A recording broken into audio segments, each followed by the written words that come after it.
A continuación, Charlando con Elizabeth.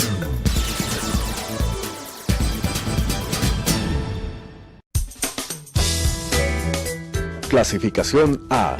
Apto para todo público.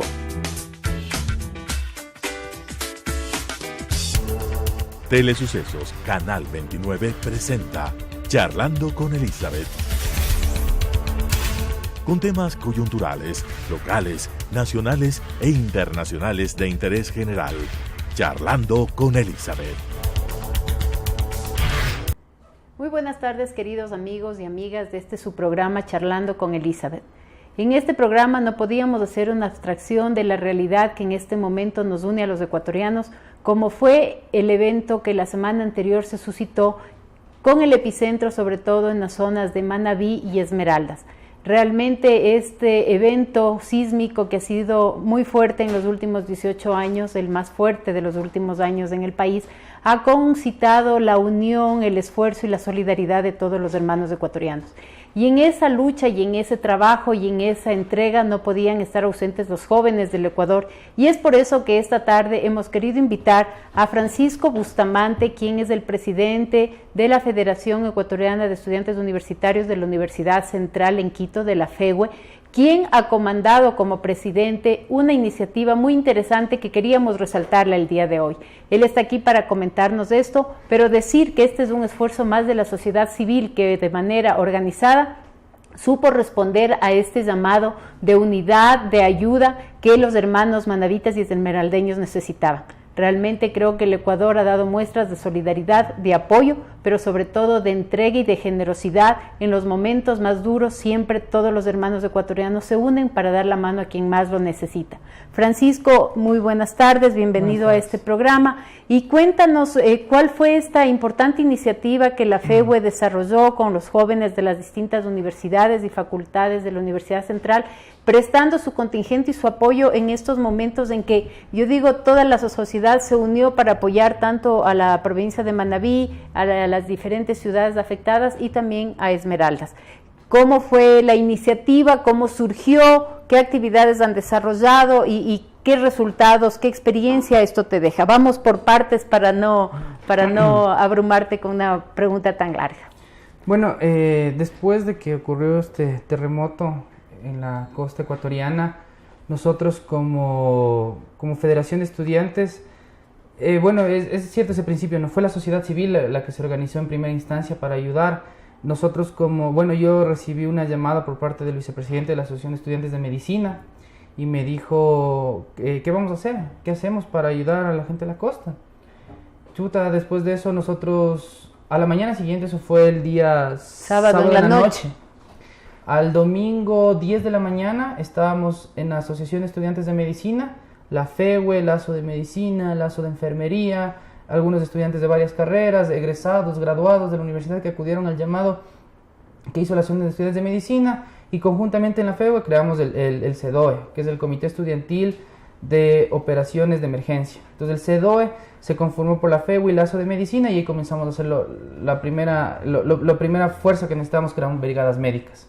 Eso fue lo primero que nosotros sacamos, brigadas médicas, a la cual acudió también paramédicos, paramédicos, acudió muchísima gente. Enfermeras también tienen dentro de acudió muchísima gente, pero claro, también había que ser muy responsables, no mandar a gente no preparada o que no tenga la preparación académica. Eso te iba a preguntar, ¿hicieron algún tipo de tamiz, que los chicos ya sean chicos de los años superiores, que ya tengan un cierto nivel de conocimiento y obviamente de capacidad de desarrollarse y de atender como en ese caso de emergencia que era una cosa tan fuerte? O sea, de hecho, al ver tantos voluntarios, tanta gente que quiso apoyar de diversas carreras y todo, decidimos dividirle en dos al proceso que estábamos haciendo. El primero eran las brigadas médicas y las brigadas de voluntarios, y la segunda era la recolección de víveres, vituallas y otro tipo de insumos. Safa, me dio una curiosidad, ¿cómo fue para ustedes el tema de la convocatoria? ¿Ustedes se convocaron a través de las redes sociales? ¿Se convocaron a través de alguna página que aglutina a los chicos de la universidad?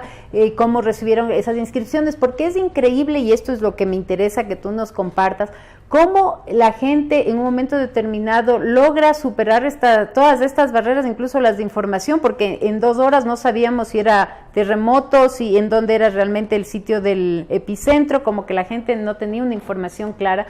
Pero en las redes sociales ya mucha gente se contactó y se comunicó y decían, yo tengo un primo en Manta, dicen que en Manta fue un terremoto de tanto, entonces ayudó a que un poquito tengamos una idea clara y en perspectiva la dimensión de lo que estaba sucediendo. Ya. Bueno, ahí hay que ser súper claro en una situación, ¿no? Las redes sociales son un arma de doble filo, o sea, y eso lo digo por experiencia propia con respaldo de estar ahí y ver las situaciones. Se llamó por redes sociales, es cierto, y acudieron los chicos y todo, pero las redes sociales también fue en este terremoto, nos damos cuenta que las redes sociales fue lo peor que hubo también, muchísimas mentiras, pura desinformación, se aprovechó de un lado y del otro, se aprovecharon para malinformar a la gente, o sea, gente inclusive enferma, decía, chuta, las cosas, Pedernales está destruido y cosas así, pero cogiéndole de buen lado, nosotros a través de las páginas de Facebook de la Federación, de la AEM, que es de la Asociación de Medicina, páginas de la Facultad de Ciencias Médicas, nosotros pusimos a las 10 de la mañana, teníamos como unas 60, 70 personas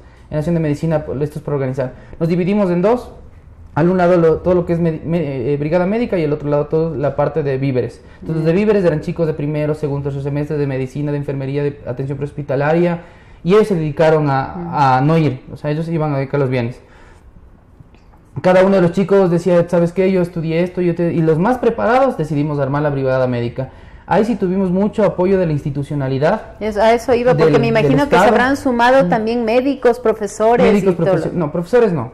Ni profesores, bueno, no tanto las autoridades de la universidad, porque en un principio pensaban, tal vez sí tenían una especie de no creer mucho en nosotros, de ver la organización, pero nosotros les demostramos. A las 10 de la mañana nos organizamos, a las 2 de la tarde teníamos lista la primera brigada con médicos y paramédicos. Aquí sí es importante recabar una situación. La Universidad Central tiene una carrera muy especial que se llama atención prehospitalaria y desastres. Nosotros preparamos paramédicos, licenciados de tercer nivel, dedicados a emergencias médicas y a desastres. Tuvimos, creo, como 10 de ellos, tuvimos como 15 médicos, 7 veterinarios, y esa fue nuestra delegación. Qué bien. Gracias a algunos contactos también se nos permitió ir en un bus desde la Facultad de Ciencias Médicas a Tababela y un vuelo de TAME les llevó a nuestros primeros médicos y paramédicos y veterinarios a Manta, y de ahí se fueron a Pedernales, de ahí fueron a Canoa. ¿Cómo organizaron justamente el tema de atención? Era una brigada que empezó a visitar los distintos puntos donde había el desastre, tuvieron un sitio de base como punto de concentración de donde partían y volvían, ¿o cuál fue el mecanismo a través del cual ustedes decidieron operar? Justamente a lo que llegamos allá se dividieron el grupo médico, que era el más grande, que más o menos estamos hablando de unas 25 personas, se dividieron entre los médicos que fueron a hacer atención a los diferentes pueblos y los paramédicos que hicieron el tema de rescate. Nuestro centro de operaciones fue la ciudad de Pedernales en un primer momento, luego nos pasamos a Canoa. Esa es la primera brigada, la segunda brigada fue a Chone y la tercera brigada en la cual yo estuve presente fuimos a Jama. ¿Cómo, pasando a un segundo paso ya, una vez que están instalados, cuál fue tu impresión de la magnitud del desastre, del espectáculo, del paisaje, del territorio ya una vez que uno está ahí? O sea, realmente, ¿cuál fue la magnitud? ¿Qué impresión tienes tú de eso? Bueno, o sea, hay dos puntos, ¿no? O sea, hay dos aristas en esta situación. La primera, que ya lo dije en un principio, que muchas mentiras, muchísimas mentiras. O sea, que había los cuerpos en las calles, que no había organización, que había gente muriéndose de hambre en ciertos lugares. No es tan así, no es tan grave como lo quisieron pintar o como lo están pintando. Y de hecho nosotros hemos hecho un ejercicio de sociabilización de las actividades que hacemos con los estudiantes nuestros, para por lo menos informar a nuestros estudiantes para que ellos sigan informando a la comunidad. Pero lo que se escucha a veces en la televisión son testimonios de gente que desde los sitios del desastre dicen que les falta esto, que les falta tal o cual cosa. Entonces, también yo creo que lo que tú dices es cierto. A veces en las redes sociales hay gente que sin medir el daño que puede hacer o sin medir la gravedad de sus comentarios, dice o plantea un tema que no se apega a la verdad, pero también parecería ser que había alguna gente efectivamente en ciertos sitios distantes que no estaban en los sitios más relevantes o ciudades que concentraban la atención: Chone, Manta, Portoviejo, Calceta, Pedernales, ¿no es cierto? Que posiblemente se sentía alejada, no se sentía atendida. Entonces creo que hay que efectivamente tener un justo equilibrio en el balance, o sea, entre lo que realmente mucha gente sí se ha quejado y otros que posiblemente sí estaban recibiendo algún tipo de atención. Claro, pero no hay un tipo de balance, o sea, el balance sí se inclinó más hacia el sensacionalismo y el amarillismo. O sea, había lugares donde hacían una toma de este porte para ver una casa destruida, pero si la ampliaban a él, al lado había 2 casas de pie. O sea, bueno, también hay que ser claros de una situación, ¿no? Yo fui la tercera brigada, ¿no? La primera brigada recibió todo el impacto de a las 12 horas del evento estar ahí y ellos sí ayudar a recuperación de cadáveres, heridos y todo eso. O sea, el testimonio tuyo posiblemente varía con el primero porque, claro, cuando tú llegaste ya había un trabajo previo de algunos días en el que posiblemente los primeros días sí fueron impactantes como muchos los testimonios. Claro, pero aún después de todo, el impacto no es tanto como lo pintan. O sea, el impacto es mejor de estar claros de chuta. A ver, dicen que los medios dicen que huele a muertos, a cadáveres. No es cierto. O sea, que hay cadáveres apilados. ¿En qué sector estuviste tú? ¿En qué parte? Nosotros estuvimos, o sea, yo llegué a Manta, luego fui a Pedernales, que es el más afectado, luego fui a Jama, que es el cantón uno de los cantones más pobres del Ecuador, luego de eso fui hacia Bahía, San Vicente, San Clemente, hasta llegar a pasar cerca de Puerto Viejo y llegar a Manta otra vez. O sea, así nos recorrimos toda la ruta del desastre, se podría decir. No fue una gran impresión, o sea, la impresión mejor, yo lo que rescato es una impresión positiva realmente. O sea, ¿desde qué óptica tú lo ves? Vi gente organizada, vi un pueblo unido, un pueblo que ya dijo, bueno, lloramos a nuestros caídos, pero nos vamos a volver a levantar. En el subcentro que nosotros como Universidad Central, la tercera brigada que comandé yo, levantamos a un centro de salud que tenía 2 médicos voluntarios de Puerto Viejo que no habían dormido días y que ellos estaban desde el domingo, nosotros llegamos el día miércoles, ellos estaban casi sin dormir. Eso estaba botado. ¿Y qué fuimos a hacer? Eso también es lo que habría que entender, ¿no? O sea, la gente piensa que un voluntario, un brigadista es el que va y recoge cadáveres, el que va y levanta escombros. No, un brigadista, un voluntario es el que yo mismo cogí una escoba y barrí porque estaba sucio el centro de salud. Yo mismo ayudamos a cocinar para los médicos. Claro, no hay tareas asignadas, más bien ahí el voluntariado se organiza en función de las necesidades y de las demandas que hay en el territorio ese momento. Exactamente. Entonces, eso fue lo que nosotros fuimos a hacer, o sea, a tratar de estabilizar al sector. Obviamente hay casas caídas. Lo que sí es claro ver es que son las construcciones mal hechas las que se cayeron. Muchas construcciones. Claro, hay todo un análisis a posteriori de la gravedad y de las inobservancias en varios temas que es importante que se hagan, y de hecho aprovechamos para comentar, habían alguna información que nos llegaba de ciertos profesionales en el área de arquitectura, de construcción, que decían que se estaba haciendo el levantamiento de las construcciones y el desalojo y el derrumbe total, ¿no es cierto? Porque algunas estaban parcialmente tumbadas, pero sin dejar evidencias que se puedan, ¿no es cierto?, luego servir como para analizar cuáles fueron las causas de esas caídas. En todo caso, es un tema que lo vamos a conversar en la segunda parte de nuestro segmento. Vamos a hacer un pequeño corte comercial para dar espacio a nuestros auspiciantes y regresamos en un corto momento. Gracias. Charlando con Elizabeth.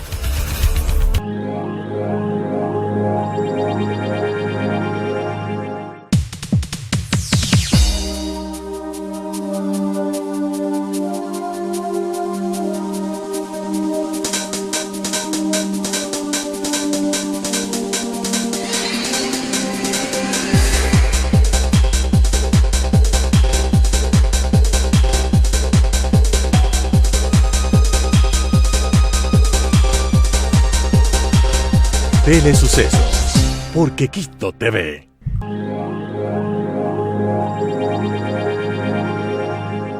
Charlando con Elizabeth.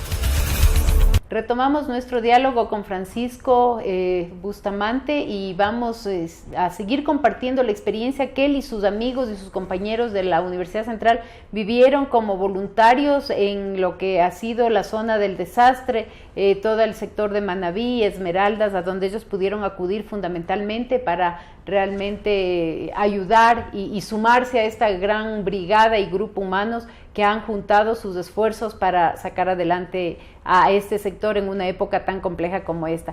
Y hablábamos antes del corte, Francisco, justamente de estas observaciones que tú hacías. A veces en la toma salía una casa caída, pero alrededor casas que estaban paradas, lo cual denota que obviamente hay también una gran inobservancia de lo que son las normas de construcción en las distintas ciudades. Parecería ser que a veces en las zonas más pequeñas estas inobservancias son mayores, incluso pasan por temas hasta de corrupción, de lo que se oye, ¿no es cierto?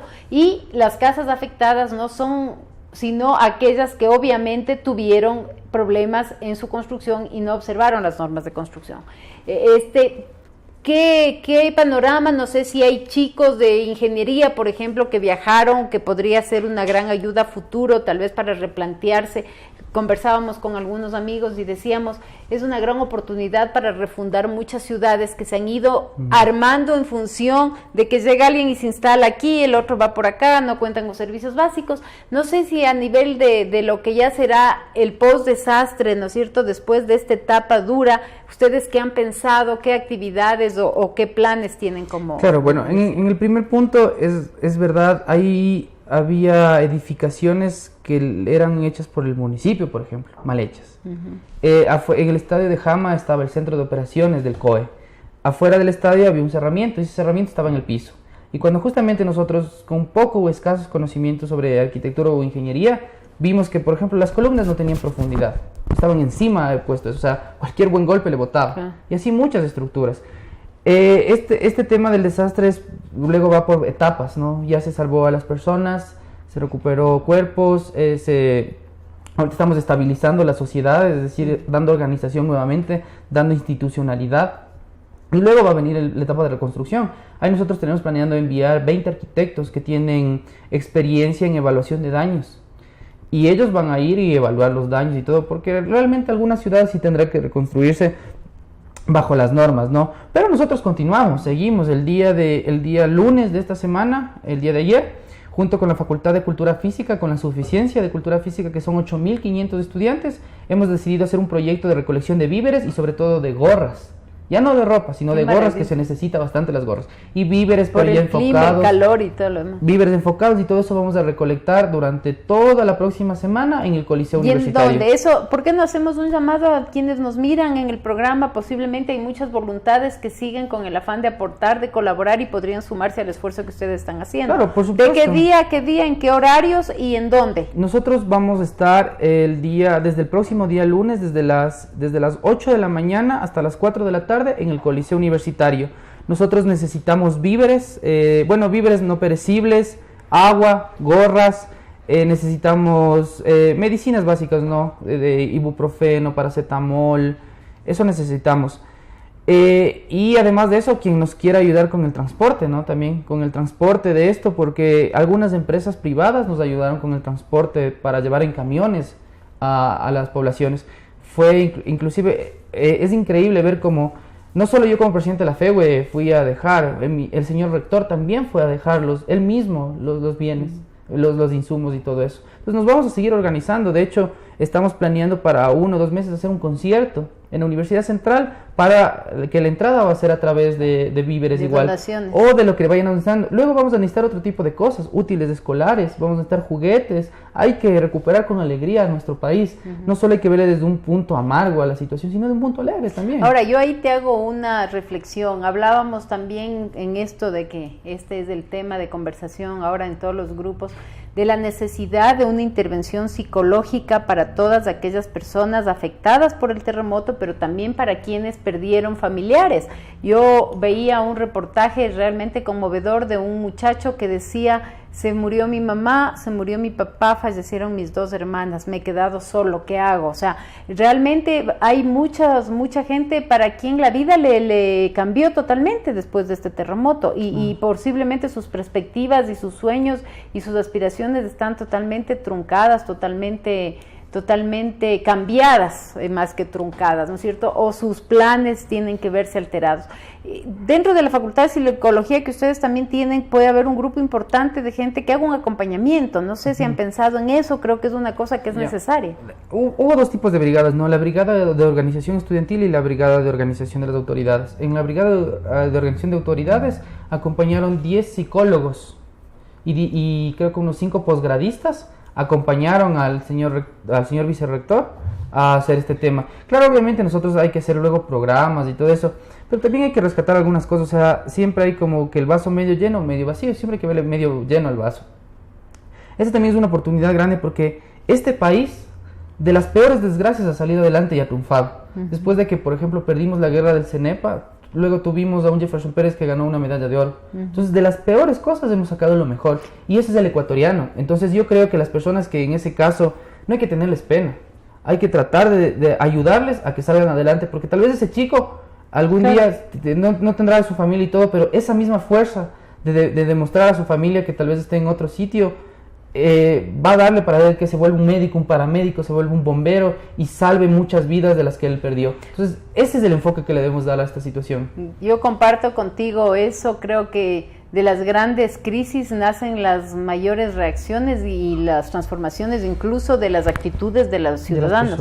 De hecho, creo que así debería ser la manera como uno afronte este problema. Esto se convierte en una gran oportunidad, yo digo incluso para todas las autoridades locales, nacionales, es una gran oportunidad de poder apoyar, refundar y buscar mecanismos de reactivación de esos sectores. Es un sector turístico por excelencia, toda la costa Manabita y Esmeraldas es una cosa espectacular. Entonces, tal vez una gran inversión en hoteles de gran turismo, como hay Varadero, hay ejemplos de República Dominicana, Cuba. O sea, tenemos para nombrar muchísimas opciones que realmente pueden ser una alternativa en este momento de venir a nuestro país, hacer unas grandes inversiones y nuevamente acoger a toda esa ciudadanía que está este rato ávida de una oportunidad y de un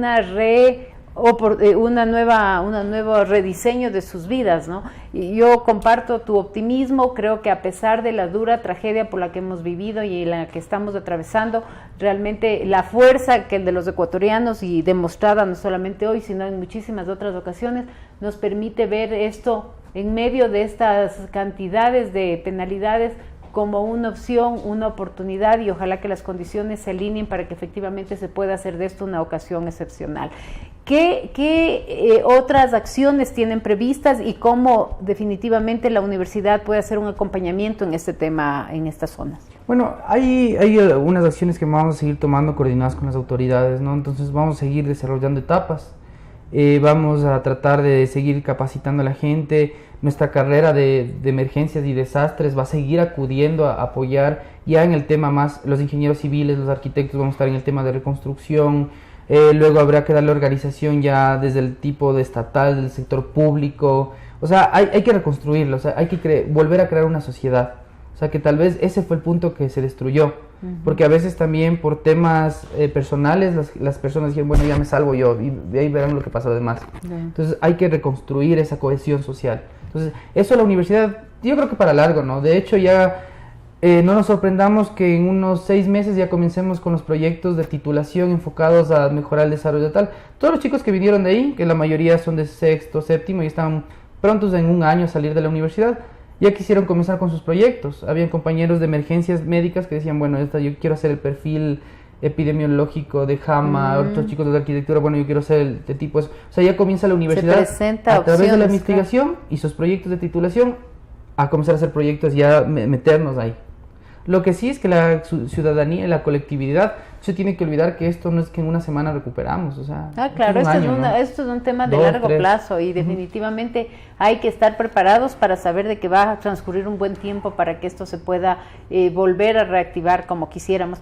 Cuéntame una cosa, ¿cómo se dio la coordinación con las otras instituciones? De hecho, de aquí de Quito viajaron también el Cuerpo de Bomberos del mismo día sábado en la noche, el Ejército estaba presente, la policía, los distintos ministerios con sus líneas de acción, y esa multiplicidad de esfuerzos que a veces sueltos no dan los resultados que queremos, cuando son canalizados de manera armónica y bien dirigidos, obviamente se pueden multiplicar. ¿Ustedes cómo hicieron la coordinación? ¿Estuvieron articulados algunas de estas instituciones con salud? ¿Cuál fue la directriz? Ya, bueno, nosotros, ahí sí hay que rescatar algunas cosas. La primera, en verdad, sí, felicitar al Cuerpo de Bomberos de la ciudad de Quito. Realmente son unos héroes y tienen una organización que sí cualquiera podría tener una envidia sana de eso, en cualquier parte del mundo. O sea, era increíble cómo estaban organizados. También el ejército, nosotros coordinamos muchísimas acciones con el ejército ecuatoriano. Realmente el ejército ha cambiado muchísimo. O sea, ahora vemos soldados, vemos mayores, vemos capitanes entregados a su pueblo, ya no con un interés personal del ejército, sino un interés de la patria, del país. Entonces con ellos una vocación de servicio. Coordinamos con el COE, casi todo hicimos con el COE. Este tema del subcentro de salud fue por la primera brigada nuestra que hizo un levantamiento y nos dijeron las zonas más afectadas son estas debemos intervenir de esta manera. Entonces fuimos. Con el Ministerio de Salud Pública se coordinó muy pocas cosas. A veces también hay esa especie de recelo entre la organización civil y la organización institucional, ¿no? O sea, hubo ese choque, ese golpe, hubo en una serie de circunstancias, pero se subsanó y se salió adelante. Entonces, esa fue la coordinación. El ejército nos ayudó con temas de movilidad, también TAME, con esto de los vuelos voluntarios, los vuelos humanitarios, muy bueno TAME. O sea, la misma calidad que hicieron para un vuelo Quito-Miami, lo hicieron ahí para traer los brigadistas, para traer todo eso. O sea, realmente tenemos un Estado, una institucionalidad muy organizada. Eso sí no les debe caber la menor duda. Cuando yo llegué al estadio y tenían una tienda de campaña donde estaba MIES, gestión política, estaba ejército, policía, estaba bomberos, todos dicen, bueno, la cosa es sacar Jama adelante, y vamos así, y cualquier esfuerzo que sea sumado, hacia allá vamos. Y esa era una réplica de lo que estaba, me imagino, en todas las provincias. En Pedernales también ocurrió lo mismo. En todo caso, queridos amigos, el tiempo siempre nos queda corto para tratar estos interesantes temas. Hemos tenido la oportunidad de compartir con Francisco una experiencia personal que él lo vivió como voluntario en la zona del desastre, y realmente lo que rescatamos de todo esto es esa voluntad, esa gana y ese esfuerzo que la sociedad civil metió a este proceso, en el que todos arrimaron el hombro y obviamente de la mano de la institucionalidad pudieron llegar a servir a toda esa ciudadanía afectada. Quiero comprometerles para vernos la próxima semana. Justamente hemos invitado a los representantes del Cuerpo de Bomberos para conversar con ellos de sus duras experiencias, pero también de esa satisfacción maravillosa que deben llevar en su corazón cuando tantas vidas fueron rescatadas por la gestión y por su trabajo eficiente y oportuno. En todo caso, queridos amigos, quiero pedirles que no se olviden de ver el reprise de nuestro programa los días sábados y domingos a partir de las 4:30 de la tarde, y tenemos un compromiso, seguirnos viendo la próxima semana en este mismo horario. Así que muchísimas gracias y muy buenas tardes.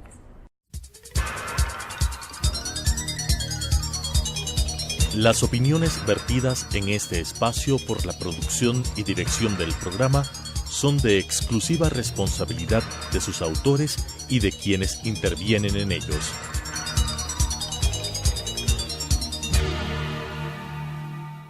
Telesucesos Canal 29 presentó Charlando con Elizabeth. Con temas coyunturales, locales, nacionales e internacionales de interés general. Charlando con Elizabeth.